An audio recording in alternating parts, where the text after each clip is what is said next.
Welcome to Off the Wall. My name is Trey. Thank you so much for taking the time to watch, listen, no matter how you're consuming the podcast, the video. We appreciate you for being here. We've got a really good show in store for you today. We've got Oscar Scott from the Gridiron Crew, which is a football agency that represents players at multiple levels of football, including the arena and indoor games. So I got to talk to Oscar about his playing career, what led him to the Gridiron Crew, and how he uses his experience as a player in both the indoor and outdoor game to help players in today's game and ultimately be a resource for some guys looking to continue their football playing career, but may not necessarily know where to go. So had a really good chat with him about what he does with the Gridiron Crew. We'll also dive into some news that has come out over the past couple of weeks with the AF1, including a little TV deal action that got announced, as well as some things for the IFL, where we got some players moving from team to team, and then a potential tease for something coming in the new year. But before we dive into any of that, please make sure you're giving us a follow on all of our socials. We're on Instagram, we're on X/Twitter, we're on TikTok, all the fun stuff at Off the Wall FB, F as in foot, B as in ball, Off the Wall FB on each of those. Then also make sure you're following, you're not following, well, I guess following, subscribed and liking on YouTube as well. We have a new live stream series that was launched last week called the Turf Tapes that we've been getting off the ground, where we watch some old arena football games and have different guests on to talk about the games, talk about their experiences with arena football. So it's been really fun getting that going. Last week we had Anthony Carter from Arena Insider. This past week we had Justin Kelm, who is he is quite a follow on Twitter and Instagram for all news regarding all levels of football, not just arena and indoor. So really exciting thing that we got going on there. So check out the live stream if you're watching on YouTube now, but if you're listening on the podcast, please make sure you rate us 5 stars on there, whether it's on Spotify or Apple Podcasts. Then go over and check out the Turf Tapes live streams on YouTube as well. So we're hoping to expand that and grow that and see where it goes from here. Looking to get some additional guests lined up for the Turf Tapes. I know World of Football talked about potentially hopping on there for a Grand Rapids Rampage game. We can certainly do that. I would not be opposed. Shout out to Adam and Randy Snow. But yeah, super exciting thing. But make sure you're subscribed on YouTube so that you never miss a moment, never miss an episode.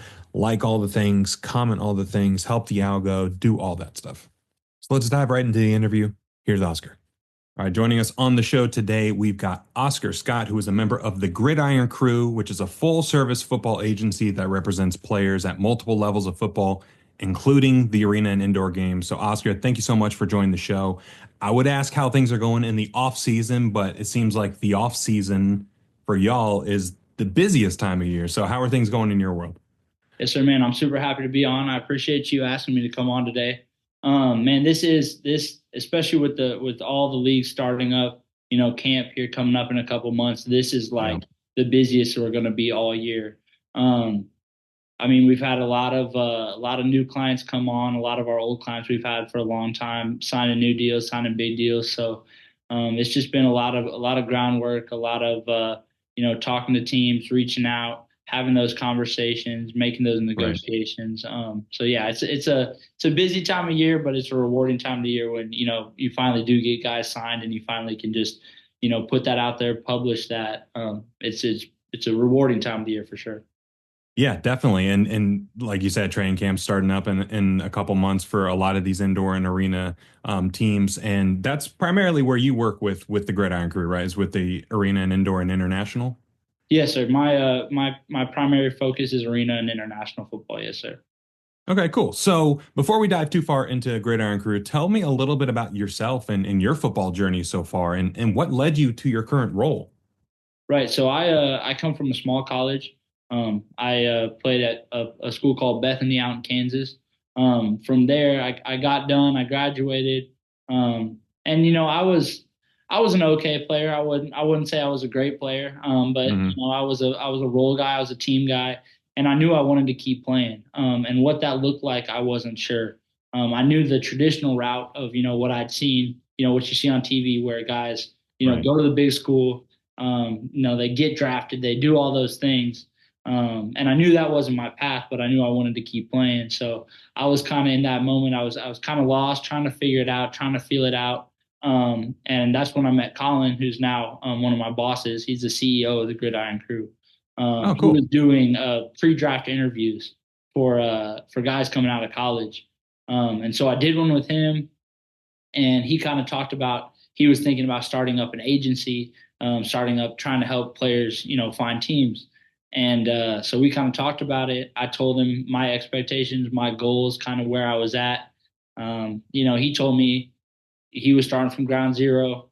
He was going to try and figure this thing out, but that if I was interested, we could work together. He could help me, I could help him, and I could kind of help him get this thing going. So I Yeah. was, I guess, the Gridiron's crew. Like I was their first official athlete. So yeah, it was me. It was just me and Colin emailing like 100 random teams in like the Czech Republic and stuff, trying to find some spot where I could continue to do what I love and continue to play the game. And he was actually able to find me a opportunity to go to Poland to play. So Oh, nice. yeah, so I went. I signed. That was right before COVID. Um, but yeah, he helped me with that. He helped me get my first contract, and that kind of just jump started my career. I went from Poland, then I'd go on. I'd play some arena football. I played in Mexico. I played in the spring league back when that was still happening back in San Yeah. Antonio. So yeah, that's kind of my football journey. All kind of started because Colin decided he would help me out, and because we kind of had that partnership. And then watching it grow into what it is now. With Nick and Dallas and Aiden, and they're all doing a fantastic job. And it's really crazy. I mean, even before I came on, as one of their assistants, just to be able to see how the company's grown, Right. and to see what they're doing, and to know that kind of, I played a small part in that, Yeah. and just to see where it was growing was really cool, even when I wasn't associated with them. And so then this last year, we circled back. I actually hadn't really been working with them for maybe a year or two before that. And I kind of circled back, got back in touch with Colin, met Nick, met Dallas, met Aiden, met everybody. And they took me back on as a client, and they actually got me my last deal I played in, the last arena contract I had. Okay. So once that kind of ended, it was kind of a natural transition. I had spoken to them before in the past when I was playing, kind of been like, hey, if you guys need some help, it's something I'd be interested in. I've been Uh-huh. around for a while, so I kind of know it from a player's perspective. Yeah. So yeah, it was just kind of a natural transition, really. That's great. Going from the first ever client to being a part of that team now, it's a really cool full circle moment where Yeah, it's like, all definitely. right, like you said, I helped kind of figure this thing out as a player. Now you're on the team. That's just really cool to think about. Yeah, it's cool to talk to the prospective clients. I mean, even Right. some of the guys that don't end up coming on with us, it's they a lot of agents that talk to them, have never been in their shoes, and so some of them Yeah. are kind of standoffish, or they don't really, understand, or sometimes, it just takes somebody who's been in their shoes to tell them the truth. You know what I mean? To be like, this is the situation you're in. The reality of what you're facing. Yeah. Right. This is the situation. There's ways we can go about it. We can get you out of it. We can figure it out. But this is the reality, and I know because I've done it. So Yeah. it's a cool spot to be in. Yeah, and I'm super excited to see how the Gridiron Crew continues to grow. It seems like this is only the beginning. Like it's only been around since what, 2023? Or no, a little So like when it's been me, really blown up since yeah, then. it's blown up. It blew up quick, and it's blown up right now, like super, super Yeah. quick. The year that me and Colin found that deal in Poland was that would have been 2020, spring of 2020. Okay. And then yeah, it kind of was, slow progressing, and then now it's huge. It's really blowing up. Yeah, I follow the Gridiron Crew page. I follow Nick. I follow you. It seems like every other day there's a new thing getting thrown up about new Yeah, player signing, new client. I'm like, geez, these guys are just they're just yeah, going. Like this is insane. But what was your introduction to arena football? Did you know about it growing up, or was it something that came later in life when you were with the Gridiron Crew trying to figure out where to go next? right. So I'm originally from Kansas City, and Kansas City's had a ton of different arena teams, and they just Right. sadly, they usually always kind of flame out. And Yeah. I think that's part of that's a problem with the bigger city, and like they have the Chiefs, so it's hard to compete at it, even though it's not a competition. Yeah. It's at a point it's hard to compete. But we did have a team. Would have been my sophomore year of high school, I guess, would have been the year we had a team. And I went to every single game as like I found out about it. Like I think my grandma was watching the news or something, and I saw it, and I was like, oh, Yeah. that's interesting. And I ended up going to every single game. And I really, really enjoyed it. So it was always kind of something I thought about. And even through the process of playing football in high school, playing football in college, it was always kind of something in the back of my mind, like, Yeah. it's just something I think I can do. If I play my cards right, if I get the right opportunity, something I think I can do. And then, of course, going to college, we had the Salina Liberty were 30 minutes down the road. So Okay. even when Yeah. I was in college, we would sometimes go to Salina Liberty games. So that was kind of my history with arena. That's great. And I know a lot of agency names that I see here or there, they don't really have that experience or knowledge of arena. So the fact that you grew up with it, Right. you played in it, Yeah. like any players looking to break into arena and indoor, they seem like they're walking into a good spot with the old Gridiron Crew there. Right, for sure. And I mean, the connections is the biggest thing too. It's like, Yeah. and Nick and Colin and Dallas and Aiden as well, but they've been working, especially Nick and Colin, because they've been handling a lot of the arena side of it. They've been Hmm. working really hard on building these connections, building these relationships. And then, you bring me along, and I have a lot of coaches, that I've either played for or I played with, or Right. Yeah.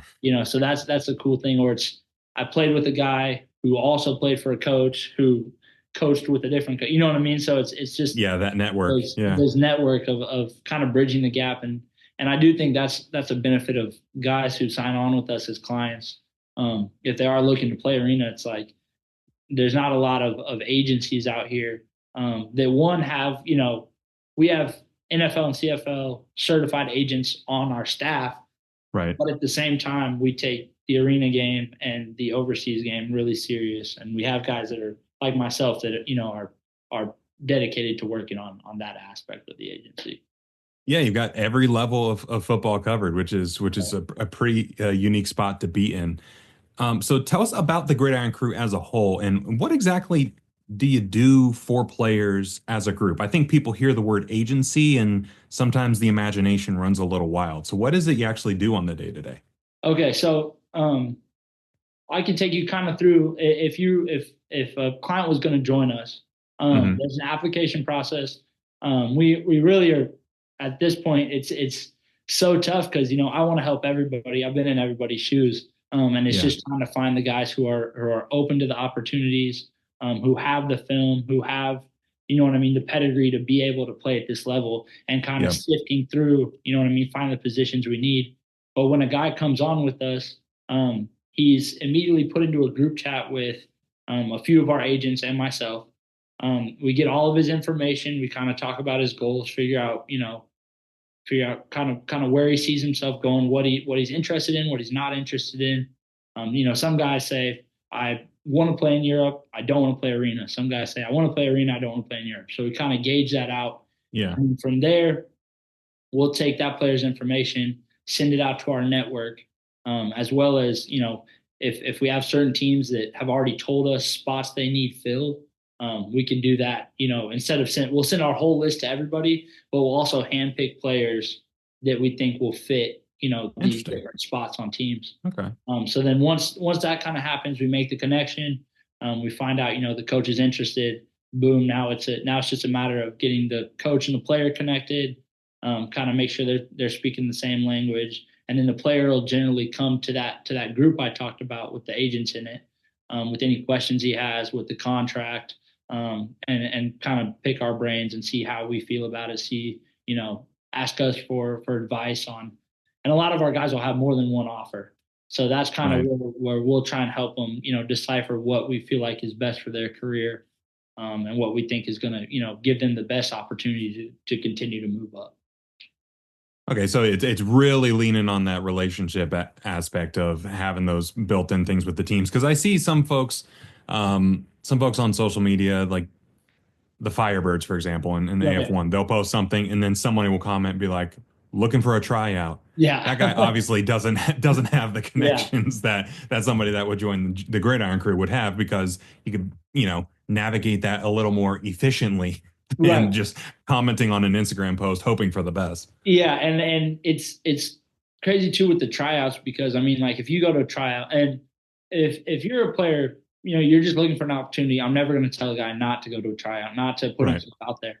But at the same time, with a lot of these tryouts, they bring in 100 guys. They don't know any of these 100. They don't know where they played. They don't know, their background, if they have experience, if they don't have experience. Right. These teams don't know that at these tryouts. So, if you're a guy who's going to go out there and run a crazy 40, that might get you noticed. Or if there's certain positions where that happens. But for a lot of guys, a tryout in shorts and a t-shirt isn't going to, really show the team what they're capable of. Right. So that's where it's nice, and at the same time, commenting on their Instagram or DMing them a lot of times is never going to get seen. So that's where having representation that has these connections can say, hey, this guy, was a team captain. He was an all conference type player. He did this and this and this and this and this. Is he going to go out there in shorts and t-shirt and run a crazy 40? Probably not. You know what I mean? But he has all this experience. He's done all these things. And that gives our players a lot better opportunity to sign on with a lot of these teams. Yeah, you'd have to be a freak at the combine in shorts and t-shirts to really break through. And it's just so many guys. It's a numbers game where it's like, they'll sign 2 or 3 out of 100. And it's like, there's a lot of guys in that 100 that deserve that opportunity, but, they're not, the connection hasn't been made, if that makes sense. So there is a slightly political element to it, but whether you like it or not, that's just how it works. So having those connections from the jump, and kind of having those built-in relationships with the agency, you can't stress enough how important it is. Right, absolutely. So those relationships between the different teams and leagues, is it mainly organic through that experience that you talked about? Like, okay, I played with this guy in Poland. He's the general manager for this team now. I played under this coach in Arena. He's the person there.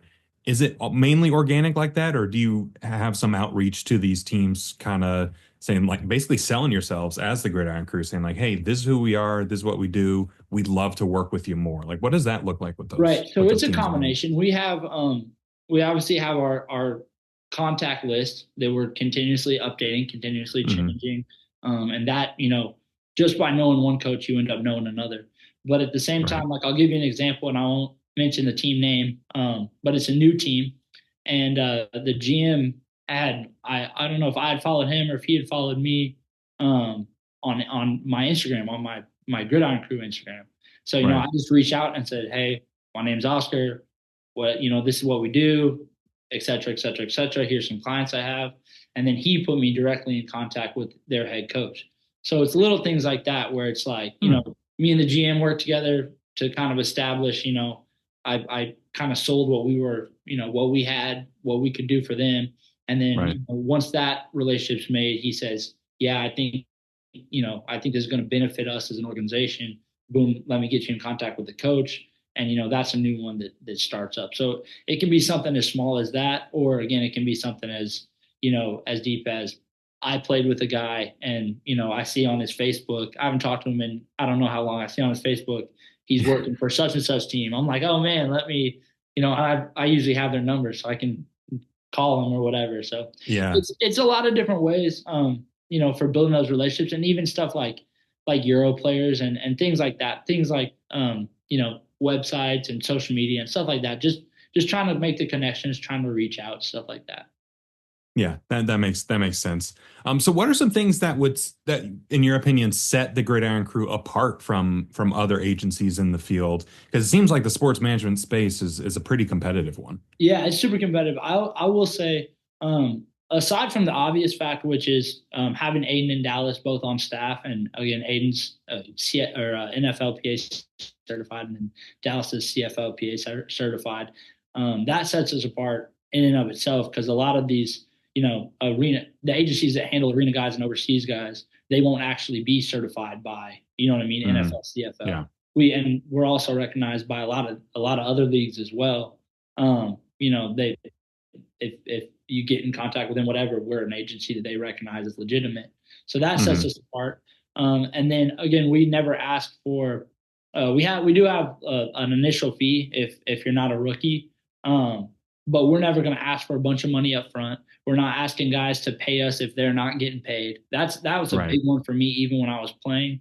And what I tell all the young guys, I told my teammates, I told everybody, if you're being represented by an agency and you're paying them, but you're not getting paid by a team, we got a problem. You know what I mean? That's a red flag. Yeah. That's a red flag. And of course there's always going to be initial fees and stuff like that, but it does set us apart. We're commission based. Our athlete success is what brings us success. So which makes sense. We're not making anything if our athletes aren't making anything. So that sets us a little bit apart where, we're working hard because at the end of the day, and like I tell them, we want you to make money because that's how we make money. So if we want you to make the most money you can, and is there a little bit of selfishness in that? That's the business aspect of it. But of course, you're never going to have, our athletes can rest assured that their team, is working to get them in the best possible opportunity that we can find for them. I'm also a huge fan of the branding of the group. I mentioned the social media and stuff, and just the presentation is just A1 on social. I've sent Nick multiple messages. I'm like, dude, this looks sick. I've seen some other agencies that post stuff like our player got signed, and it's like a bad Photoshop of a badge on top of the player's face, and it's like, what are we doing here? So it really gives it an elevated feel for the Gridiron Crew as well, where it's like, okay, it's not just a generic social media post either. So it's like little stuff like that really adds up. Right. The branding of it, your social media presence in and of itself is what's going to say. And I mean, even the details like our website, which Nick and Colin work really hard on to make sure that I can send a profile of one of our players off our website and it's all well put together, boom, boom, boom, where they played, what they've done, here's their film. Right. You know what I mean? It's all really well put together. Yeah, and I just can't say enough about the presentation. I'm not going to name names of other agencies, but the other ones got their work cut out for them to even catch up. Y'all know who we're talking about. So you touched on it a little bit earlier, but I'm very interested in learning about the process that the Gridiron Crew and how you really build those relationships with players. Is it typically something where players are reaching out to you guys, or is it a little bit of a mix of you see somebody who you think would be a good fit with the Crew and you kind of do some proactive outreach to them? Yeah. So it's both. It's different with the rookies versus with the veterans or with the guys who've been out of college for a little while. They're constantly, especially Aiden and Dallas are constantly looking, at guys who are going to be potential, NFL camp invites or draft picks, et cetera, et cetera. So they're constantly scouting, as well as Nick and Colin, but they're all constantly scouting, looking at guys, especially if we have position like O-line's a huge position of need for arena teams and overseas teams.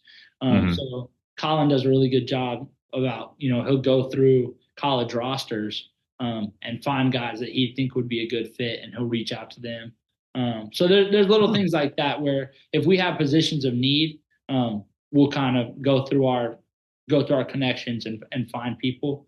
But then there's, constantly every day people reaching out to us, seeking representation, looking to join us, looking to join the Gridiron Crew. So that's, a lot of what I do on the day to day is just talking to guys, who want representation and just trying to see if it would be a good fit for us to work together.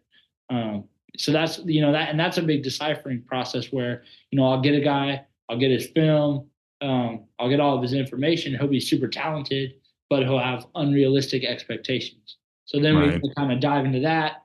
I'll talk to him one-on-one and kind of be like, this is what I see your path looking like. This is being realistic.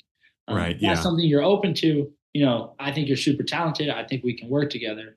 but a lot of what I do is just trying to kind of sift through all of our applications and all the guys reaching out to try and find, the guys I think that, they'd be a good fit for us.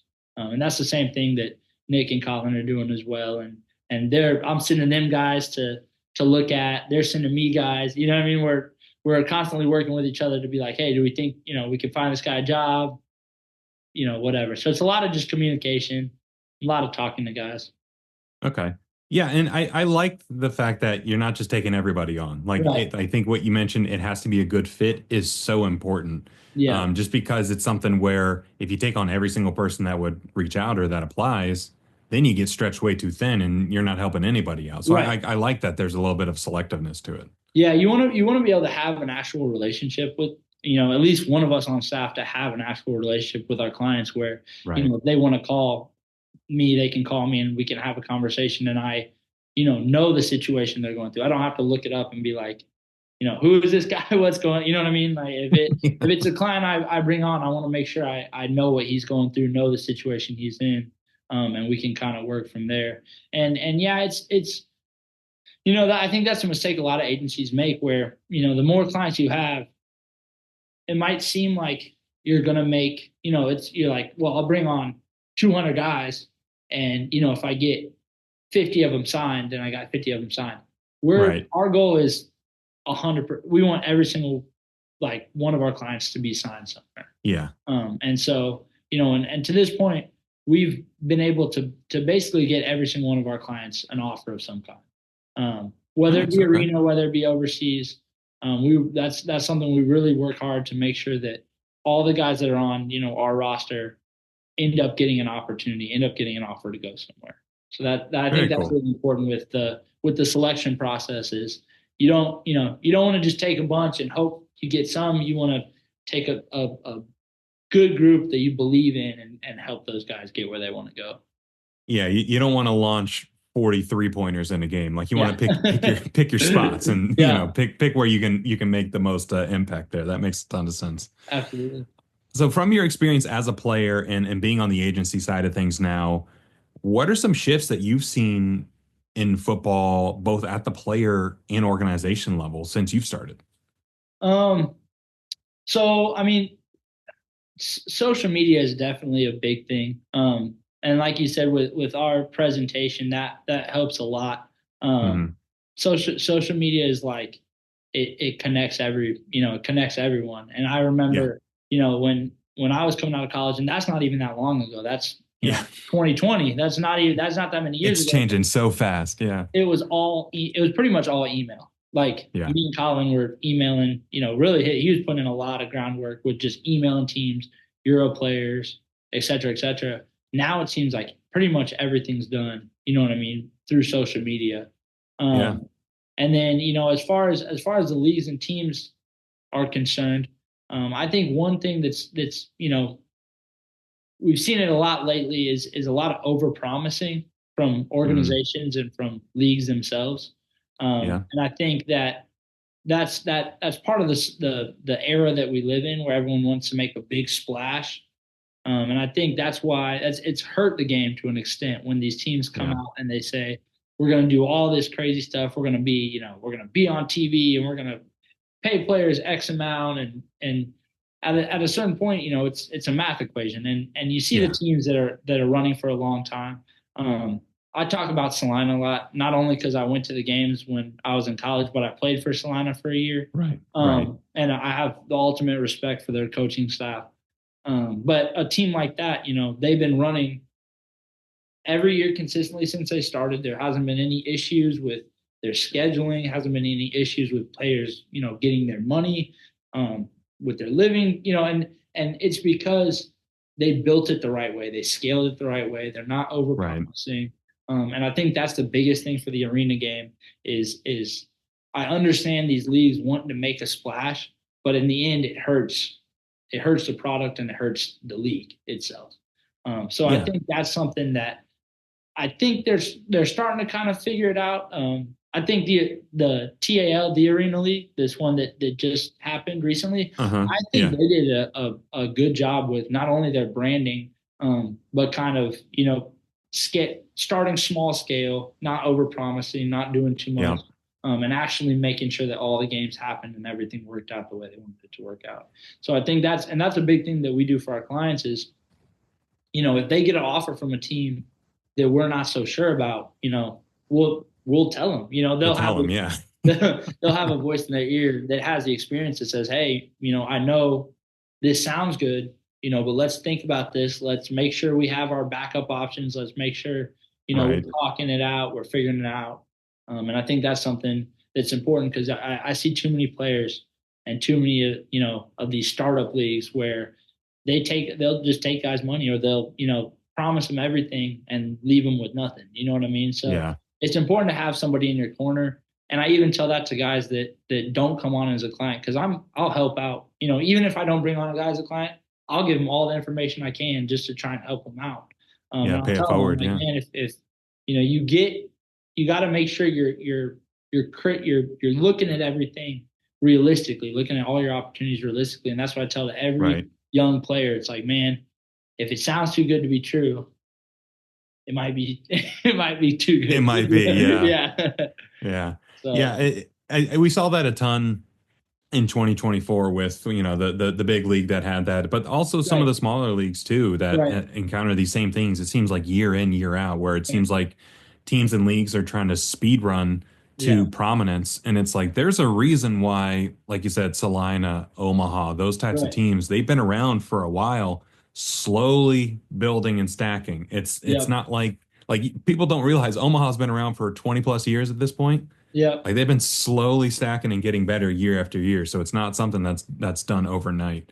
Yeah. But hopefully some of these leagues and teams can start to take I a think step that back and I think they're starting to figure out. I graduate. mean, there's so many good organizations. We could go down the list of all these really high class organizations. Of course, yeah. And I think that's the most important thing is to just get as many of those as, and once they figure out the leagues and that's the other, issue is teams jumping leagues, the leagues changing around, looking different every Yeah. year. But Yeah. I think if you could put enough of those really high class organizations, together, it's going to work out. It's just the over promising. And Yeah. that's where I think this, you know, having somebody in your corner as a player to help you, to be talking to people, to be, we'll have meetings with the leagues, we'll sit in on stuff. So we have a good idea about, kind of how everything's going to happen even before, most of the players or the fans do. That's awesome. I mean, I'm not even a player. You're selling me on joining the Gridiron Crew. I might just sign just for fun, see what happens. So what's next for the Gridiron Crew, and what's next for you heading into 2025? So I mean, next is keep building. Like we talked about, it's really exploded lately. But for me, it's staying consistent. Trying to build the best possible roster of free agents that I can. And then, making sure that they don't stay free agents very long. So Yeah. that's, it's tedious and it's, a very, one step at a time type of a deal. But for us, it's just, trying to put together the best, the best roster we can. And for the upper guys, Nick, Colin, Dallas, Aiden, they're working on getting more of these NFL prospects, CFL prospects, and, kind of building that side of it. And that's why they brought me on to kind of help out with the arena and the overseas as well. So just Right. expanding our reach, our connections, and just growing the agency as much as we can, in every aspect is the goal for sure. Yeah, brick by brick, little by little. You guys are off to a really good start for this off season, and I look forward to seeing my feed get flooded with more high quality graphics of folks getting signed on to the agency and signed on to teams. Oh, So definitely. I really appreciate you joining the show and honestly teaching me about the agency game. I didn't really know a ton about it. I see names here or there, but I knew I wanted to do something like this, and I was like, the Gridiron Crew is the one for this type of discussion. So really appreciate that. If a player is interested in linking up with the Gridiron Crew and they hear or see this, what's the best way that they can get in contact with you and your team? So you can check out our website, thegridironcrew.com. We have an application on there you can fill out. You can also check out our Instagram at the Gridiron Crew. my personal Instagram, which is at tgc.oscar.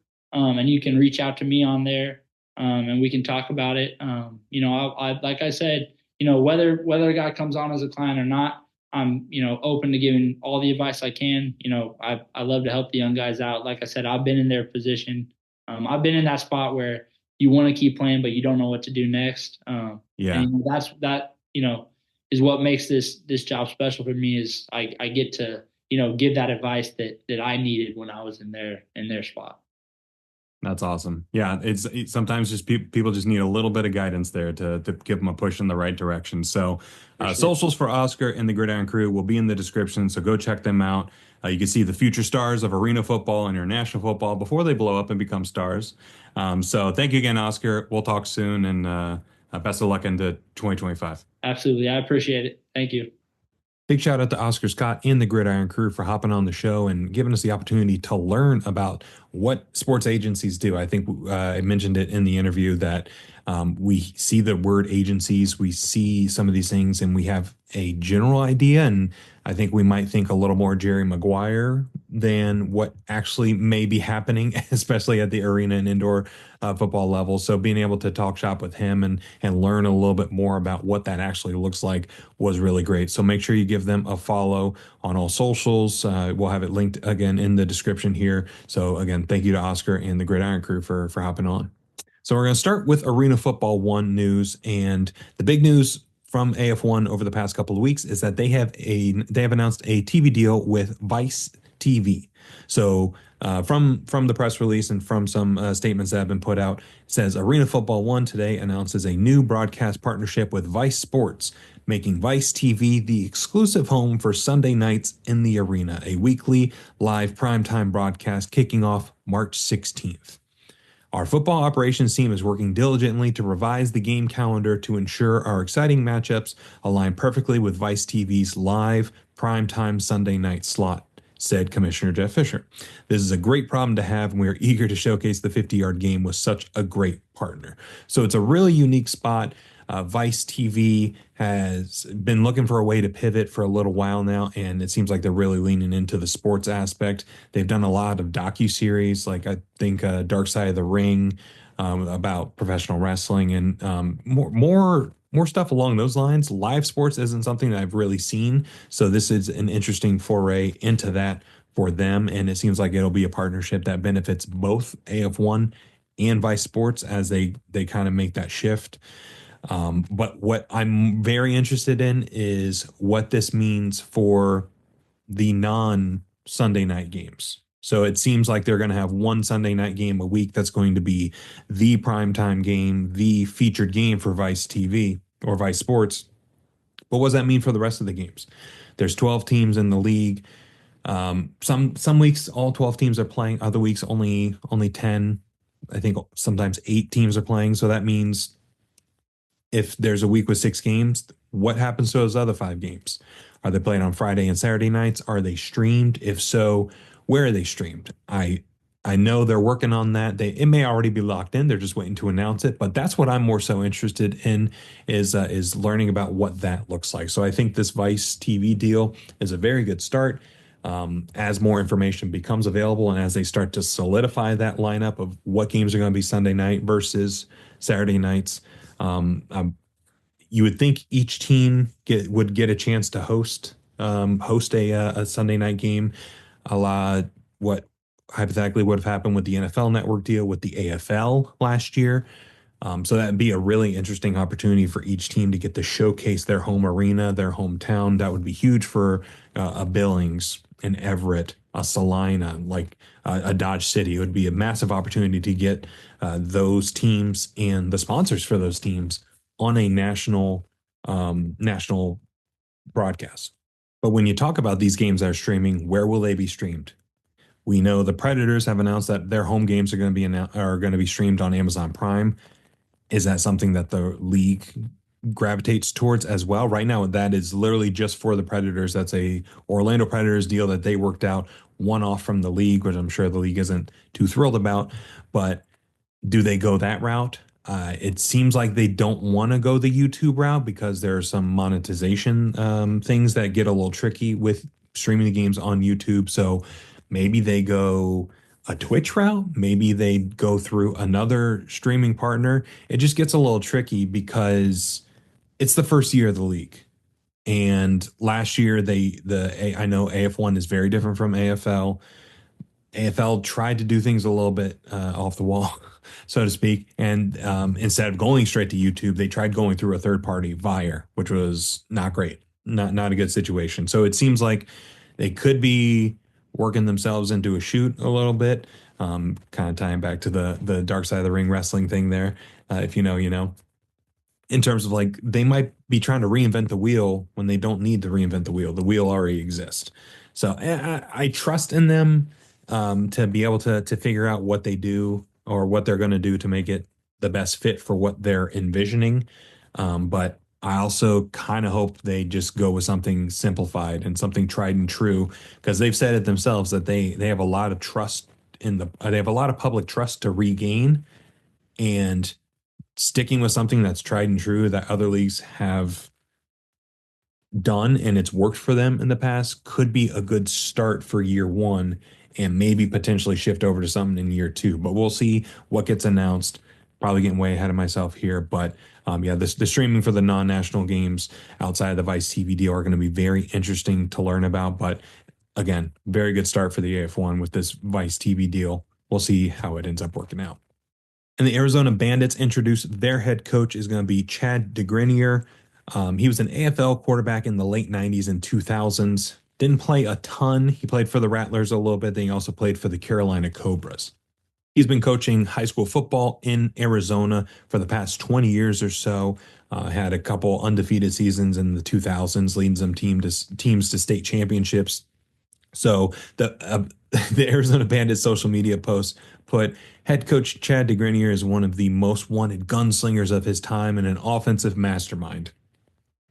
Might be laying it on a little thick, but we'll see how the roster continues to develop from here with coach in place now, and we'll see offensive mastermind. I don't know. He hasn't done it like at quite at this level, so we'll see how that works out. But getting the head coach in place, great news for Arizona Bandits fans and fans of arena football in Arizona as they start to really put these pieces together and start to really form the foundation for this first year expansion team in the Bandits. And with the Arizona Bandits introducing their head coach, that kind of leaves one last domino to fall, and that is the Nashville Kats. And so Nashville Kats are going to be coached by Darren Arbett, who is a absolute legend in arena football. The Albany Firebirds coaches show Flock U accidentally mentioned that Coach Arbett will be in the division for the Nashville Kats multiple times. So this isn't necessarily a leak. I'm just spreading the news of the leak that was already done. So it was sort of surprising because I was fully expecting Coach Arbett to be with the Arizona Bandits, who he has loosely been affiliated with since before even the 2024 AFL season. And his run in San Jose with the SaberCats was absolutely legendary in the 2000s and 2010s, and no franchise was on that level for as long as they were. And in the interview we did with Sed Walker a few months back, he detailed his time in San Jose and what made those teams so great. And it was some of the methodology that Coach Arbett had in place to make those teams great and to get the absolute most out of them. So hell of a run in the 2000s for the SaberCats. But his run with the Bay Area Panthers in 2023 was very short-lived and quietly / unceremoniously cut short with some not so great feedback from former players that I've spoken to that were either on that Bay Area Panthers team or associated with that team in some way. So I'm very interested to see what we end up getting in Nashville. It is a return to the arena style of play for Coach Arbett, so maybe his methodology works well with that, but maybe doesn't work so well with the indoor style for whatever reason. Or is it potentially that Coach Arbett has been away from the game and we're in a new era of arena and indoor football where some of the things that may have worked back in the day may not necessarily work now. So don't know what we're going to get in Nashville, but Coach Arbet is expected to be named the head coach there at some point, whether it's in the next couple of weeks, whether that's in the new year in 2025, that is yet to be seen. But Nashville is going to be a very interesting spot to look at. I would imagine that we would see some potential star players gravitate from other teams potentially to Nashville to kind of be a part of the rebirth of the Nashville Kats with Darren Arbet in the fold there. But that is all yet to be seen. But we'll see which Darren Arbet we get, the legendary 2000s run or the 2023 Bay Area Panthers run that wasn't so great. Jumping over to the IFL, we've got a couple free agency things to touch on. The biggest one for me is Jordan Jones heading to San Antonio. So he was an absolute game wrecker at linebacker for the Tulsa Oilers over the past couple of seasons, and he's going to be a centerpiece for that remodeled Gunslingers defense. As well documented on the podcast here, the San Antonio Gunslingers defense was awful last year. Bad, not good at all. And so they originally had Ravarius Rivers signed on, but he got signed on to the UFL. So the new centerpiece for San Antonio to build around is now Jordan Jones. So big loss for Tulsa.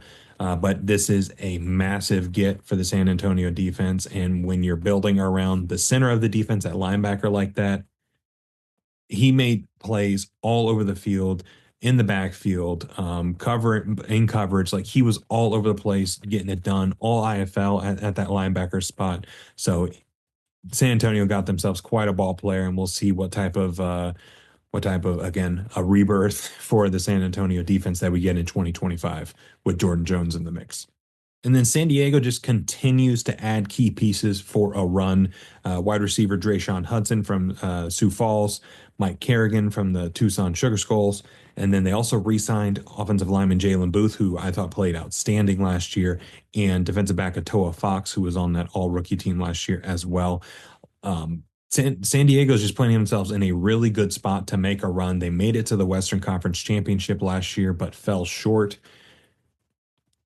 It seems like they're putting together quite a squad to make a full run to make it to that IFL National Championship. So as of right now, on December 19th, when this episode is dropping, I think they got to be the odds-on favorite to make a run towards that IFL National Championship with the additions that they made and what they're building on. Obviously, there's a lot to be to be determined between now and 8-9 months from now when the IFL National Championship will be played. But San Diego is putting themselves in quite a great position heading into 2025. And there's going to be a lot of roster transactions coming over the next month, over the next 2 months, as we get closer to training camp starting, as Oscar mentioned earlier in the interview. So expect to see lots of moves, whether it be some last minute releases, some players deciding, hey, let's run it back, let's go, let's do it. Some veteran players that are looking to get some looks in the CFL, UFL, potentially coming back in the IFL for the 2025 season, closer to the season kickoff. So a lot of pieces are yet to be put in stone, but we're going to be drinking from a fire hose here very soon with all the transactions that I envision us seeing over the next month and a half, 2 months. And the last thing I wanted to touch on with the IFL was from the Green Bay Blizzard show, Strictly Blizness, that dropped earlier this week. They teased a couple things. The owner Kathy Trinkler loves dropping little tidbits here and there. She admittedly has said she probably says some things that she shouldn't, but that's why that show is great. That's why everyone should be watching that show. But news coming early in 2025 on a variety of things, including what she mentioned, new teams coming into the mix later in the year in 2025. That's what she said. So I would imagine those teams getting announced later in 2025 for the 2026 season. One of my favorite arena football accounts on X/Twitter to follow, at Wookie Drives. Big shout out to Wookie. He theorized that it could be the return of Sioux Falls with a new arena, or a potential Dallas-Fort Worth team to replace the Frisco Fighters. Or maybe it's the Frisco Fighters coming back out of dormancy. Could we see the Dakota Bucks finally become a thing? It seems like that was whispered for a little while.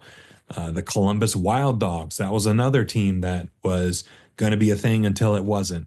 Or do we see an entirely new market get announced and an entirely new brand like Fisher's Freight from last year get announced and teased for the 2026 season?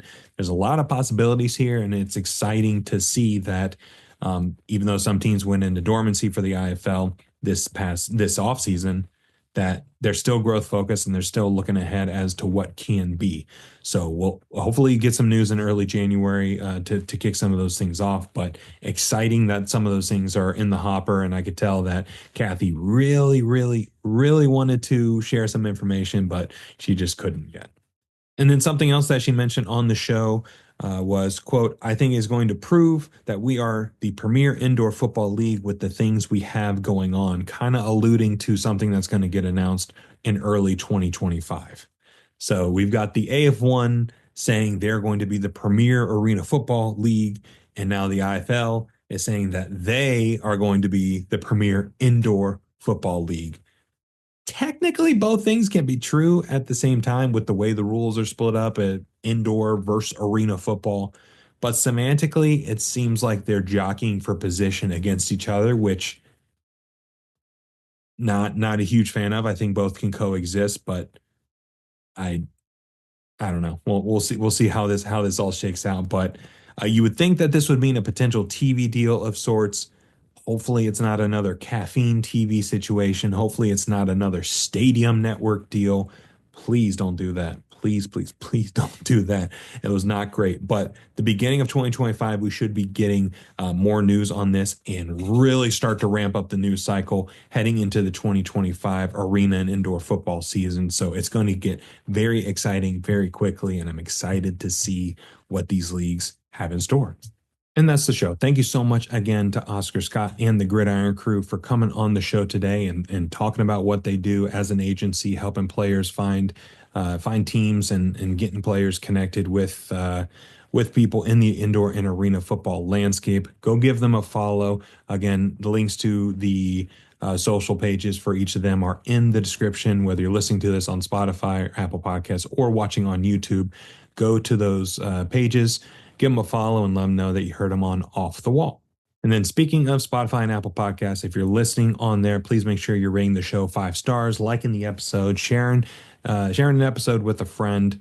Again, let's continue to grow this thing out and get more people into the cult of arena and indoor football. And if you're watching on YouTube, please make sure you're subscribing to the channel and liking the video. Again, we've got the turf tapes going on, which is going to be a weekly live stream that we do watching old arena football games. So if you're listening to this, if you're watching this, go to YouTube. In the comment section, let me know what game, what team you think we should watch on the turf tapes. And we're starting to assemble a list of games to look through and some guests to get on to watch through those games. So comment the game, preferably the year, if it's a specific game in mind, or a specific team. If you have a favorite player, throw it in the comments. We'll start to get some of those things lined up for the turf tapes. And as always, please make sure you follow us on socials at Off the Wall FB, F as in foot, B as in ball, Off the Wall FB. We're on Twitter/X, Instagram, and TikTok. So make sure you're following us on each of those platforms as we continue to pump out some content. So there's only 24 hours in a day. The fact that you chose to spend like 45 minutes of that day listening to this, watching this, means a lot. So thank you all for the support so far as we continue to ramp this thing up in the off season heading into 2025. Hope everyone watching has a happy holidays, happy new year. We'll be back with a new episode next week, but take care. We'll see you next time.